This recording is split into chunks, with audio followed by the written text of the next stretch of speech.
बिस्मिल्लाहिर्रहमानिर्रहीम, अस्सलाम वालेकुम। आप देख रहे हैं मुझे मेरे यूट्यूब चैनल पर और मैं मुज़म्मिल अवान हूँ। आइन की खिलाफ वर्जी करना, सियासत में मुदाखलत करना, अपने ओहदे से गद्दारी करना और हुकूमतें गिराना, ये चार बहुत संगीन जराइम हैं। इसकी सज़ा बहुत संगीन है, लेकिन अगर सज़ा हो तो फिर, अगर सज़ा ही ना हो तो सर कुछ भी नहीं, क्योंकि पाकिस्तान में तो सज़ा से बचने वाले बहुत से लोग हैं।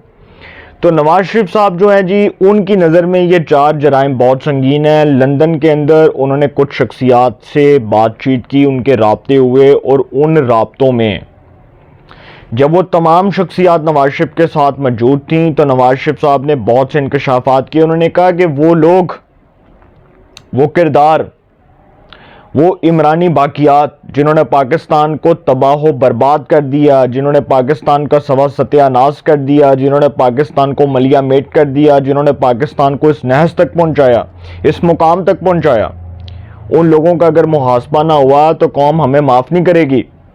नवाज शरीफ साहब का इशारा था जनरल बाजवा और जनरल फैज़ हमीद की तरफ। और नवाज शरीफ साहब कहते हैं कि हम 2017 में एक खुशहाल पाकिस्तान बना रहे थे। वो बात कर रहे थे कुछ शख्सियात से जिनकी नवाज शरीफ से लंदन में मुलाकात हुई।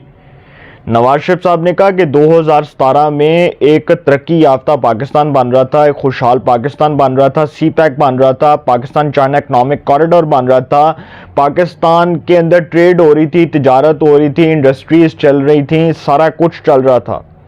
लेकिन उस फलते फूलते पाकिस्तान को ऐसी नज़र लगाई गई कि उसका पहिया जैम कर दिया गया और पाकिस्तान को तरक्की याफ्ता ममालिक के ट्रैक से उतार कर उसको एक ऐसे मुकाम पर ला खड़ा किया गया कि जहां नलायकों के टोले ने पाकिस्तान की मईशत को बर्बाद कर दिया, पाकिस्तान की इकॉनमी को बर्बाद कर दिया, पाकिस्तान के इदारों को बर्बाद कर दिया, और पाकिस्तान की तरक्की को एक ऐसी नज़र लगी कि उन लोगों ने आते ही पाकिस्तान जो है उसका कचूमर निकाल दिया।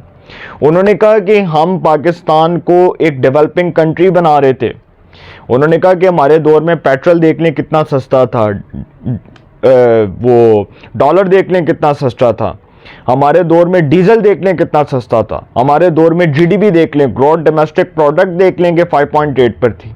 लेकिन उन्होंने कहा कि जब इमरानदारों ने इमरान का हाथ पकड़कर इमरान को इक़्तिदार में लेकर आए तो उसके बाद उसको वज़ारत उज़्मा की कुर्सी पर बिठाने वालों ने ही उसका हाथ पकड़कर उसको चलना सिखाया।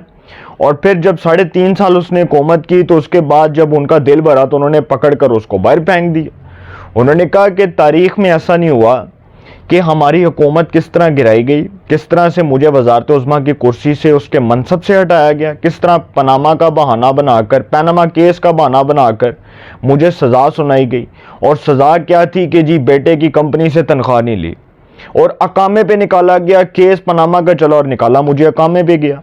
अब नवाज शरीफ साहब जो है ना वो बड़े एग्रेसिव नज़र आ रहे हैं, वो बहुत जारहाना अंदाज में बात करते नज़र आ रहे हैं और वो कह रहे हैं कि वो पाकिस्तान जब आएंगे तो इस हवाले से वो बहुत से अहम इंकशाफात करेंगे और कौम के सामने हकाइक रखेंगे और बताएंगे कि पाकिस्तान की तरक्की को जो है दीमक की तरह चाटने वालों ने किस तरह पाकिस्तान का नुकसान किया।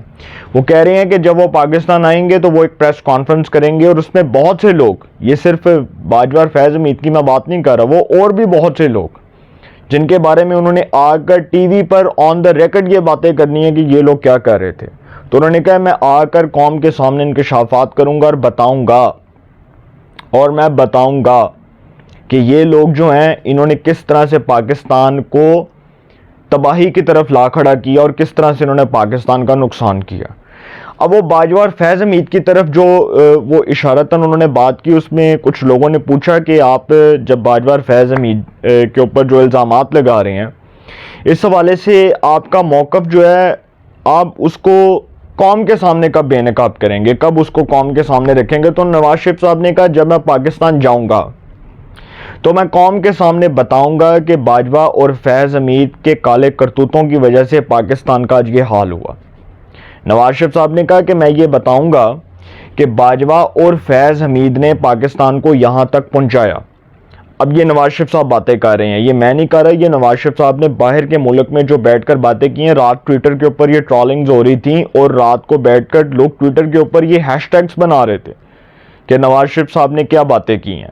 अब वो कहते हैं कि जब मैं आऊँगा तो आकर कौम के सामने इंकशाफात करूँगा। दूसरी बात ये कि उन्होंने अपने कुछ इत्तेहादी रहनुमाओं से टेलीफोनिक बातचीत की, फजलुर रहमान साहब से की, अख्तर जान मेंगल से की, खालिद मकबूल सदीकी से हुई, और भी कई रहनुमाओं के साथ। अब वो जो टेलीफोनिक राब्ते हैं उसका मकसद ये है कि एक अलायंस बनाया जाएगा, और वो अलायंस होगा इत्तेहादी जमातों पर मुश्तमिल, वो तमाम इत्तेहादी जमातों पर मुश्तमिल एक अलायंस होगा, एक इत्तेहाद होगा, जिसका मकसद ये होगा कि पाकिस्तान की तरक्की और खुशहाली को नुकसान पहुंचाने वाले, उसको दीमक की तरह चाटने वाले लोगों का मुहासबा कैसे किया जा सकता है। जिस तरह PDM बनी ना, पाकिस्तान डेमोक्रेटिक मूवमेंट, एक इमरान खान के ख़िलाफ़ एक अपोजिशन अलायंस बना था जब इमरान खान वज़ीर-ए-आज़म पाकिस्तान थे। तो इसी तरह परवेज़ मुशर्रफ के ख़िलाफ़ भी 2007 में एक चार्टर ऑफ डेमोक्रेसी मिसाक़े जमहूरियत आया, वो मंजर आम पर आया, और उस मिसाक़े जमहूरियत का मकसद दरअसल ये था कि परवेज़ मुशर्रफ को इक़्तिदार से कैसे उठाना है, उसको इक़्तिदार से कैसे उतरवाना है, उसका मकसद ये था। तो अब ये जो अलायंस बन रहा है इसका मकसद ये है कि इमरान खान और उनको, नवाज शरीफ साहब कहते हैं कि इमरान खान और उसके सहूलतकारों को दरअसल बेनकाब करना है और बताना है कि ये किस तरह से ये लोग जो हैं वो पाकिस्तान का नुकसान करते रहे, किस तरह हम पाकिस्तान को तरक्की याफ्ता मुल्क बना रहे थे, और किस तरह से इन्होंने पाकिस्तान का नुकसान किया और पाकिस्तान को यहाँ तक ला खड़ा किया। नवाज शरीफ साहब कहते हैं कि हम तरक्की याफ्ता और खुशहाल पाकिस्तान बनाने का अज़म कर चुके थे, और हमारे दौर में देख लें आप, महंगाई भी नहीं थी, कुछ भी नहीं था जब मैं वज़ीर आज़म था। तो जब इमरान खान आया तो उसने देख लें डॉलर कहाँ पर गया, पेट्रोल देख लें 150 पर चला गया। आप देखें कि जी हमारे ज़र मुबादला के ज़खायर देखें कहाँ तक गए, उसके बाद हमारा GDP देखें मनफी पर आ गया। तो अब वो जो बातें कर रहे हैं, फिर दूसरी बात उन्होंने एक और बड़ी इंपॉर्टेंट की कि उस अलायंस में, उस इत्तेहाद में जरदारी साहब उनके सियासी हरीफ होंगे, क्योंकि नवाज शरीफ साहब मुस्तकबिल के अंदर जरदारी को अपना सियासी हरीफ देख रहे हैं। और मैं ये बात आपको बहुत पहले भी कर चुका था कि आइंदा आम इंतखाबात में पीपल्स पार्टी और नून लीग एक दूसरे के बदतरीन सियासी हरीफ के तौर पर सामने आएंगे, क्योंकि नवाज शरीफ साहब जरदारी को अपना सियासी हरीफ इस बुनियाद पर समझते हैं कि पीपल्स पार्टी का पंजाब में सर्वाइवल दफन हो चुका है। पीपल्स पार्टी पंजाब में मरहूमा मगफूरा का किरदार अदा कर रही है। नवाज शरीफ साहब पीपल्स पार्टी के मद्दे मुकाबल इसलिए आने की बात कर रहे हैं कि अगर पीपल्स पार्टी के साथ अलायंस हो जाता है तो पंजाब के अंदर बहुत मजबूत हल्के हैं पीपल्स पार्टी के, यूसुफ रजा गिलानी साबिक वज़ीर-ए-आज़म पाकिस्तान, उनके साहिबजादे अली मूसा गिलानी, उसके बाद रहीम यार खान से साबिक गवर्नर पंजाब मखदूम अहमद महमूद, उनके साहिबजादे मखदूम मुस्तफ़ा महमूद और मखदूम मुर्तज़ा महमूद। तो 5-6 हल्के ऐसे होंगे। और फिर उसके बाद मुजफ्फरगढ़ में हिना रुबानी कर, गुलाम मुस्तफ़ा खर के वो जो भाई थे, वो मैं उनका नाम भूल गया हूँ, मेरे ज़हन से उनका नाम निकल गया है। फिर हिना रुबानी खर के जो वो शौहर हैं, वहाँ पर भी 2-3 ऐसी नशिस्तें हैं जहाँ पर पीपल्स पार्टी का बड़ा वोट बैंक है। तो पीपल्स पार्टी जो है दरअसल अपने मुरीदैन के सर पर जो वोट लेती है, जिन जनूबी पंजाब के हलकों में, वहाँ पर उनका मजबूत वोट बैंक है। तो नवाज शरीफ साहब कहते हैं कि जी हम इनके मुकाबले में अपने उम्मीदवार खड़े करेंगे, हम इनके साथ अलायंस नहीं करेंगे। एक बात तो क्लियर हो गई कि जरदारी आइंदा मुस्तकबिल में नवाज शरीफ के सियासी हरीफ के तौर पर होंगे और वो अलायंस में नहीं आ सकते, क्योंकि नवाज शरीफ साहब समझते हैं कि अगर पीपल्स पार्टी के साथ अलायंस होता है तो पंजाब में नून लीग का सर्वाइवल दफन हो सकता है, उससे नून लीग की सीट्स कम हो सकती हैं, नून लीग की मेजॉरिटी को जो है नुकसान हो सकता है। तो इसी तरह नवाज शरीफ साहब जो हैं जी वो एक तासुर ये भी दे चुके हैं इस्टेब्लिशमेंट को कि वो आकर इस्टेब्लिशमेंट के कुछ किरदारों के खिलाफ प्रेस कॉन्फ्रेंस करेंगे, साबका किरदारों के खिलाफ, और बताएंगे कि उनके खिलाफ ये सारा कुछ जो हुआ ये किस बुनियाद पर हुआ और ये कौन कर रहा था। फिर नवाज शरीफ साहब से एक सवाल किया गया कि आप अक्टूबर में वतन वापस आ रहे हैं, सितंबर में बंदयाल साहब रिटायर हो रहे हैं, 16 सितंबर को बंदयाल साहब जा रहे हैं, तो आप अक्टूबर में क्यों आ रहे हैं? क्या आपको बंदयाल साहब का कोई डर है? उन्होंने कहा मुझे बंदयाल का कोई डर नहीं है। उन्होंने कहा मुझे बंदयाल का कोई डर नहीं है, मैं इसलिए अक्टूबर में आ रहा हूं कि अक्टूबर के अंदर इलेक्शन के खदोखाल मंजर आम पर आ जाएंगे। एक बहुत बड़ी खबर है, ये एक बहुत बड़ी खबर है। मैंने आपको एक व्लॉग पहले भी बताया था, एक व्लॉग मैंने किया था, आई थिंक लास्ट वीक किया था या इस वीक किया था, वो देख लीजिएगा आप, उसको लाजमी देखिएगा। उसको वॉच किएगा। उसमें मैंने बताया था कि इलेक्शंस नवाज शरीफ की इजाज़त के बगैर नहीं हो सकते, क्योंकि नवाज शरीफ पाकिस्तान का वो फैक्टर है जो 3 बार इस मुल्क का इलेक्टेड प्राइम मिनिस्टर रहा, जिसको इस पाकिस्तान के पॉलिटिकल सिस्टम से अब एलिमिनेट नहीं किया जा सकता। ये पाकिस्तान की सिक्योरिटी एस्टेब्लिशमेंट भी समझ चुकी है कि अगर वो बाहर होता है तो उससे नुकसान बराह रास्त इदारों का होता है। तो अब नवाज शरीफ साहब जो हैं जी, वो अक्टूबर के अंदर सामने वो कह रहे हैं कि जी वो आएंगे, वतन वापस आएंगे। इसलिए उन्होंने फैसला किया कि अक्टूबर के अंदर कोई इलेक्शन के इम्कानात रोशन होते नजर आएंगे। को नजर आ रहा होगा कि शायद इलेक्शंस हो जाएं, हो भी सकता हो जाएं, मैं तो नहीं कह रहा, लेकिन मुझे ये लगता है कि होंगे, क्योंकि जस्टिस कादी फाइज ईसा आइन के मुताबिक निगरान हुकूमत को 3 माह से ज़्यादा का वक्त नहीं दे सकते। वो चीफ जस्टिस होंगे तो कुछ भी हो सकता है। इसी तरह इस हवाले से कोई तारीख भी आ सकती है। तो फिर उसके बाद जी मियाँ साहब से पूछा गया कि महंगाई और बिजली के बिलों पर आवाम सख्त परेशान है, और अगर अवाम ने आपको वोट ना दिया तो आप क्या करेंगे। नवाज शरीफ साहब ने कहा महंगाई और बिजली के बिलों पर जो अवाम परेशान है, कौम जानती है, और कौम जानती है कि ये इमरान खान के दौर की महंगाई जिसका नज़ला आज हमारी हुकूमतों पर गिराया गया, और ये इमरान खान के दौर में ही IMF के साथ इमरानी मुआहदे हुए थे जिससे मुल्क का सवा सत्यानाश हुआ। उन्होंने कहा कौम ये जानती है कि अगर कहते मियाँ साहब कहते हैं कि ना सानू वोट लगे, सानू कोई टेंशन नहीं, हम अपोजिशन में बैठ जाएंगे। उन्होंने कहा हम एक जनरल अपोजिशन का किरदार अदा करेंगे और अवामी मैंडेट का एहतराम करते हुए हम अपोजिशन बेंचों पर बैठेंगे।